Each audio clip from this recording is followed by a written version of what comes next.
Good morning बच्चों, I am Kapil Beniwal from NPS Noiyawali school.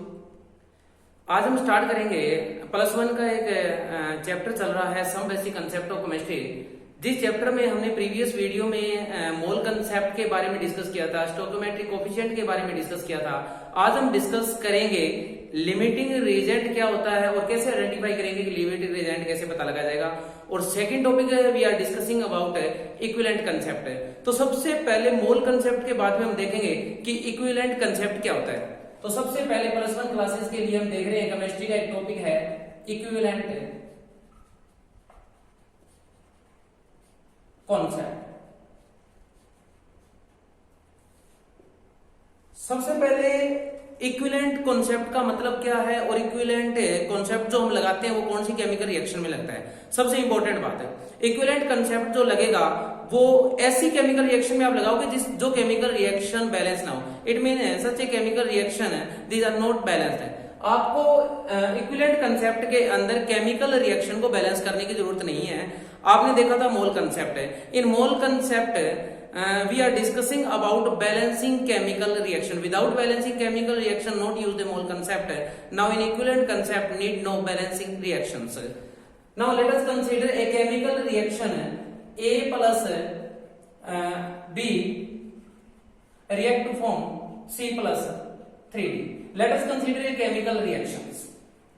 याद रखना है सभी बच्चे, याद रखें इक्विवेलेंट कंसेप्ट के अंदर इक्वेशन को केमिकल रिएक्शन को बैलेंस करने की जरूरत नहीं है।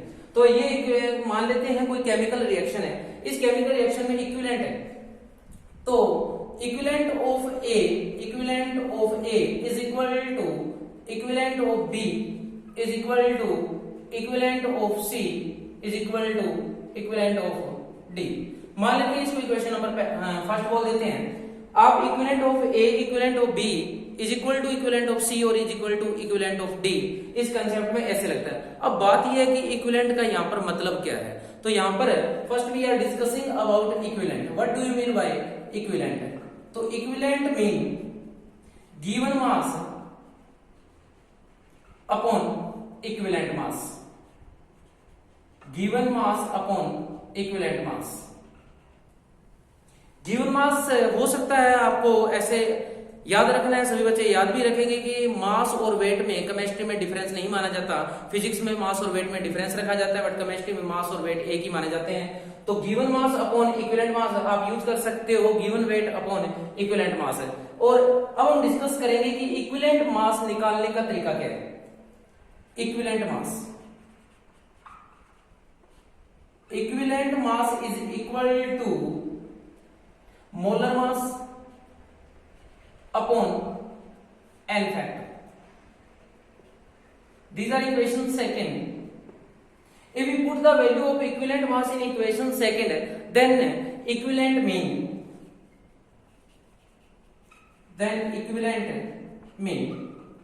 या फिर equivalent is equal to given mass upon में equivalent mass. Equivalent mass mean molar mass upon n factor. It means molar mass upon में n factor. These are the formula to find out the equivalent. Given mass upon molar mass into n factor. Next video में हम discuss भी करेंगे कि how to find out the n factor. Now equivalent is equal to given mass upon molar mass into n factor.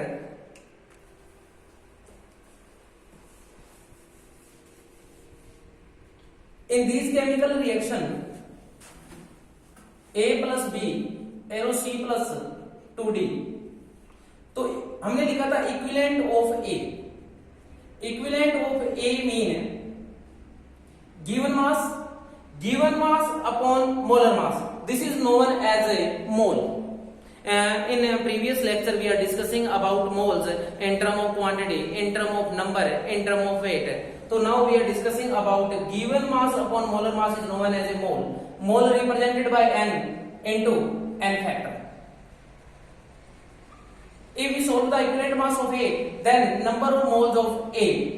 If we solve the equivalent mass of B, then number of moles of B into n factor if we discussing about equivalent of C is equal to number of moles of C into n factor, and last one is known as a, for this chemical reaction, equivalent of D is equal to number of moles of D into n factor. These are the equivalent concept. In equivalent concept need no balancing reaction, and how to find the equivalent then equivalent of A is equal to the number of moles of A into n factor. How to find the n factor, और ये बात करेंगे कि n factor किन किन चीजों का निकल सकता है। तो सभी बच्चे याद रखेंगे कि जो n factor होता है वो आप n factor फाइंड आउट कर सकते हो एसिड के लिए, n factor निकाला जाता है बेस के लिए, n फैक्टर निकाला जाता है सॉल्ट्स के लिए, n फैक्टर निकाला जाता है ऑक्सीडाइजिंग या रिड्यूसिंग एजेंट के लिए। हम नेक्स्ट वीडियो में डिस्कस भी करेंगे कि how to find the n factor. तो ये था अपने पास है equivalent concept. Equivalent concept after that equivalent concept we are discussing about limiting reagent and how to identify the limiting reagent.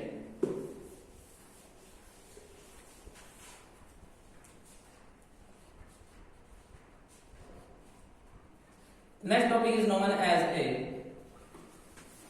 limiting reagent। सबसे पहले बात करेंगे कि लिमिटिंग रिएजेंट आपको कैसे पता लगेगा कि given problems are whether it is numerical limiting reagent और नॉट। तो सबसे पहले हम देखेंगे कि लिमिटिंग रिएजेंट कैसे फाइंड आउट किया जाता है। तो लिमिटिंग रिएजेंट फाइंड आउट करने के लिए मान लेते हैं कि आपके पास कोई भी केमिकल रिएक्शन है A+2B एरो C या 3C, मान लेते हैं ये कोई केमिकल रिएक्शन है। इस केमिकल रिएक्शन के अंदर लिमिटिंग रिएजेंट फाइंड आउट कैसे करेंगे? तो आपको सबसे पहले ये देखना है कि जो आपको न्यूमेरिकल प्रॉब्लम दी गई है वो न्यूमेरिकल प्रॉब्लम लिमिटिंग रिएजेंट की है या नहीं। तो इसको सोल्व करने के लिए आपको क्या करना है, stoichiometric coefficient of A upon में stoichiometric coefficient of B is equal to number of moles of A upon number of moles of B। इस फॉर्मूले से आप ये पता लगा सकते हो कि given problem are limiting reagent और नॉट है। सबसे पहले आप लिमिटिंग रिएजेंट की प्रॉब्लम है या नहीं, अगर ये दोनों वैल्यू नॉट इक्वल आती है तब ये लिमिटिंग रिएजेंट की प्रॉब्लम होगी, अदरवाइज ये लिमिटिंग रिएजेंट की प्रॉब्लम नहीं है। लिमिटिंग रिएजेंट की प्रॉब्लम पता करने के बाद में हम फाइंड आउट करेंगे कि लिमिटिंग रिएजेंट है या नहीं। तो इसमें लिमिटिंग रिएजेंट कौन सा है? तो सेकंड है, हम find out the limiting reagent, find out the limiting reagent. Limiting reagent find out करने के लिए आपको number of moles of A upon number of moles of B, sorry number of moles of A upon stoichiometric coefficient of A is equal to number of moles of B और stoichiometric coefficient of B। इनमें से जिसकी value कम आएगी वो limiting reagent कहलाएगा। For example in this chemical reaction 1 mole of A is react with 2 mole of B. It means 1 mole of A, these are the less value, then these are A is known as a limiting reagent। अब तीसरी बात यह है कि हमने पहले ये देखा कि लिमिटिंग रिएजेंट की प्रॉब्लम है या नहीं, उसके बाद में हमने देखा कि लिमिटिंग रिएजेंट फाइंड आउट कैसे करेंगे। लिमिटिंग रिएजेंट पता लगने के बाद में हमें फॉर्मेशन ऑफ प्रोडक्ट भी पूछ सकता है कि प्रोडक्ट कितना बना है। तो आपको फॉर्मेशन ऑफ प्रोडक्ट अगर पता लगाना है तो उसके बाद आप देखिए क्या करना है कि जो आपने लिमिटिंग रिएजेंट निकाला है कि लिमिटिंग रिएजेंट कौन सा है, आप लिमिटिंग रिएजेंट के बाद में जैसे हमने मान लिया कि लिमिटिंग रिएजेंट A है, तो आप क्या करना है, प्रोडक्ट की फॉर्मेशन निकालनी है। तो number of moles of A upon stoichiometric coefficient of A is equal to आपको करना है number of moles of C upon stoichiometric coefficient of C। ये तरीका है प्रोडक्ट की फॉर्मेशन फाइंड आउट करने का।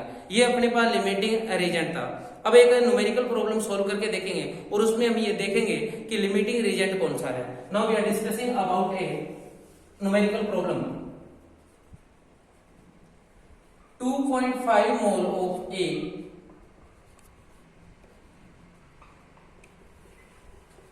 react with 5 mole of B to form product। Identify identify the limiting reagent. इस टाइप की आपको प्रॉब्लम मिलेगी। इसने कहा है कि 2.5 मोल ऑफ ए, अगर इसका सॉल्यूशन देखें तो 2.5 mole of A react with 5 mole of B to form product. तो देखिए ए के 2.5 मोल है, रिएक्ट करते हैं बी के 5 मोल से। It mean 2.5 mole is less value, so it is known as a limiting reagent. So यहां पर लिमिटिंग रीजेंट कौन है? ए। यहां पर लिमिटिंग रीजेंट का काम कौन कर रहा है? ए। यहां पर आपके पास क्योंकि जिसकी वैल्यू कम होगी वो लिमिटिंग रीजेंट, मैंने बता दिया है कि लिमिटिंग रीजेंट को फाइंड आउट आप कैसे कर सकते हो। इस टाइप के प्रॉब्लम सिंपल प्रॉब्लम में आएगी जो आप डायरेक्ट इसको सोल्व कर सकते हो। लिमिटिंग रीजेंट और हमने इक्विवेलेंट कंसेप्ट के बाद में हम डिस्कस करेंगे कि सॉल्यूशन क्या है और कंसंट्रेशन ऑफ सॉल्यूशन का मतलब क्या है। अब हम शुरू करेंगे कि सॉल्यूशन क्या होता है and how to find out the concentration of solution. First we are discussing about solution. So solution is a homogeneous mixture of two or more components. बहुत ज्यादा इंपॉर्टेंट है सॉल्यूशन के बारे में कि solution is a homogeneous mixture. Homogeneous mixture मतलब they have same composition toward the mixture. Solution के बाद में हम बात करते हैं कि types of solution. Types of solution, अपने पास सॉल्यूशन जो होते हैं वो फेजेस कंपोनेंट के बेस पे, अपने पास जो सोल्यूट और सॉल्वेंट के बेस पे जो अगर हम सॉल्यूशन की बात करेंगे तो वो 9 टाइप के सॉल्यूशन है जो हम +2 में डिस्कस करेंगे। और फेजेस के बेस पर अगर सॉल्यूशन की बात करें तो अपने पास मेनली 3 टाइप के सॉल्यूशन डिस्कस करते हैं। तो type of solution on the basis of phase. Phase के आधार पर सबसे पहले हम बात करते हैं बाइनरी सॉल्यूशन।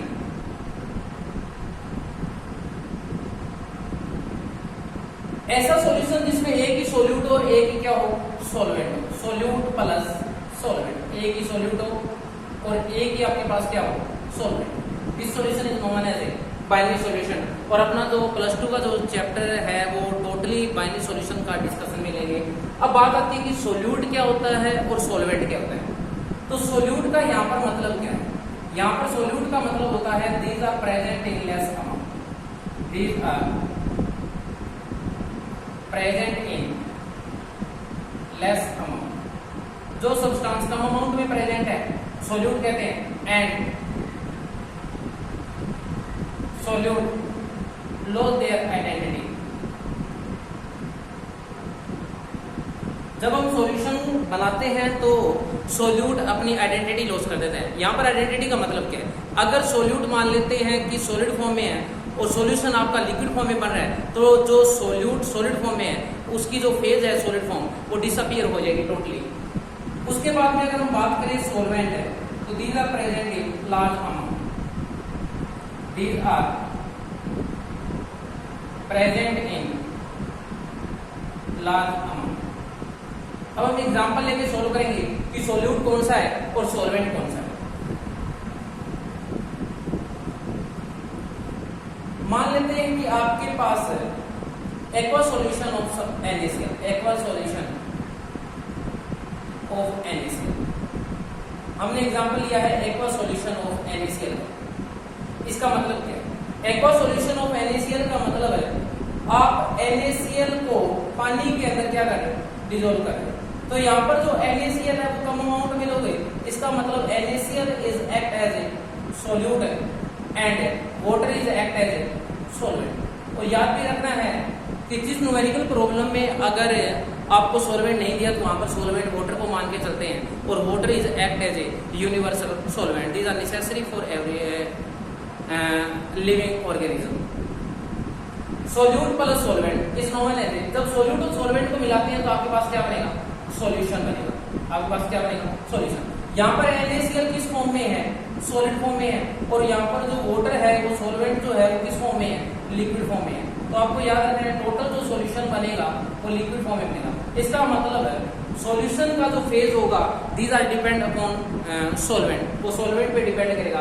तो यहाँ पर हमने देखा कि जो सोल्यूट हमने यूज किया है NaCl जो सॉलिड फॉर्म में है, इसने अपनी आइडेंटिटी लॉस कर दी है। और ये हमने डेफिनेशन में देखा था कि जो सोल्यूट है these are present in less amount and they loss their identity after formation of the solution. Solution के फॉर्मेशन के बाद में ये अपनी आइडेंटिटी क्या कर देते हैं, लॉस। तो ये हमने देखा था बाइनरी सॉल्यूशन। बाइनरी के बाद में हो सकता है आपके पास टर्नरी सॉल्यूशन। टर्नरी सॉल्यूशन के अंदर क्या होता है कि आपके पास सोल्यूट प्लस सॉल्वेंट। तो यहाँ पर है एक से ज्यादा सोल्यूट हो सकते हैं और एक सॉल्वेंट। मान लेते हैं आपके पास 2 सोल्यूट और 1 सॉल्वेंट है, तो जो टोटल कंपोनेंट यहाँ पर यूज किए गए हैं वो टोटल 3 कंपोनेंट आपके पास यूज किए हैं, इसलिए इसको कहा जाता है टर्नरी सॉल्यूशन। और एक आपके पास होता है quaternary solution. But in solution chapter we are discussing about only binary solution. After the solution we are discussing about strength of solution या concentration of a solution. Now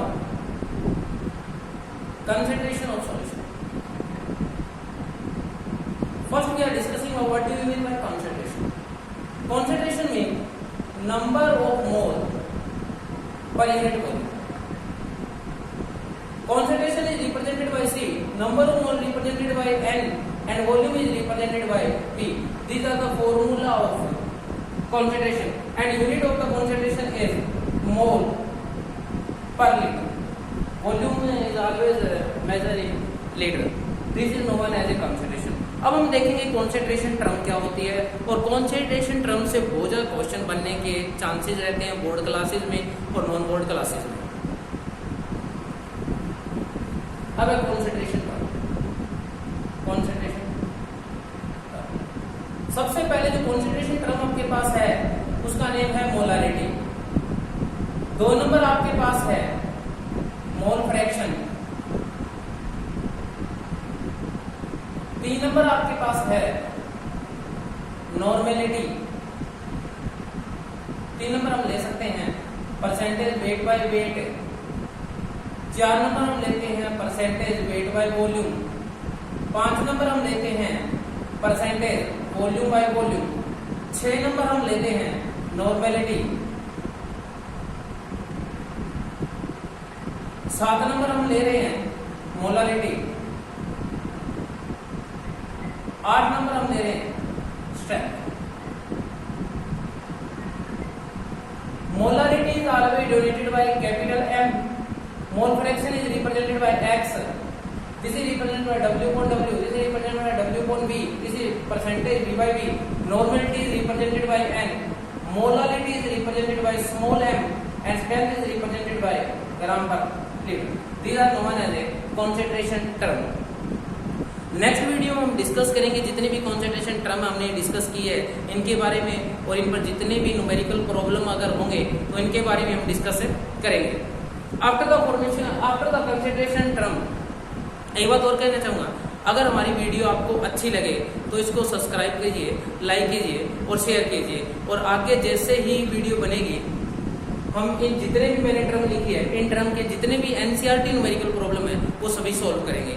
thank you, have a nice day.